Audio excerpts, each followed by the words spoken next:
వీక్షకులందరికీ నమస్కారం. చైనాను పెను తుపాను వణికిస్తూ ఉంది. మరొక వైపు విశాఖపట్నం సమీపంలో బంగాళాఖాతంలో భూకంపం వచ్చింది తాజాగా. అయితే కేవలం ఒక 4.5 మాత్రమే రెక్టర్ స్కేల్ మీద నమోదు కావడంతో పెను ప్రమాదం తప్పింది. అయితే చైనాలో మాత్రం తీవ్రమైన తుఫాను, గడిచిన 100 సంవత్సరాల్లోనే అతి భయంకరమైన టైఫోన్ చైనాను వణికిస్తూ ఉంది. ఆ తుఫాన్కి బావి అని పేరు పెట్టారు. చైనాలోని జిజియాంగ్ స్టేట్లో ఇప్పటికే 35 లక్షల మంది జనాలకు ముందుగానే ఖాళీ చేపించారు.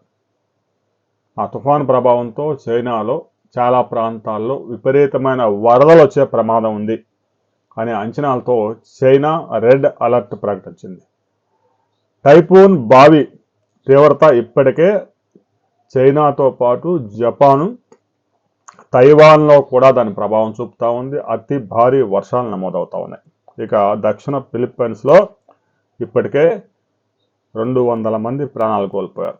144 కిలోమీటర్ల వేగంతో ఈ తుఫాను దూసుకొస్తూ ఉంది.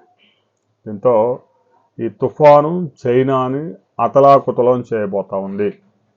ఈ ఏడాది ఇప్పటికే 9 తుఫాన్లు చైనాని ముంచేశాయి. ఇక తాజాగా వచ్చిన తుఫాన్తో ఎంత నష్టం జరగబోతూ ఉంది అనే వివరాలు రాబోయే 24 అవర్స్లో రాబోతూ ఉన్నాయి. ఆ వివరాలతో మరో వీడియోలో మనం కలుసుకుందాం.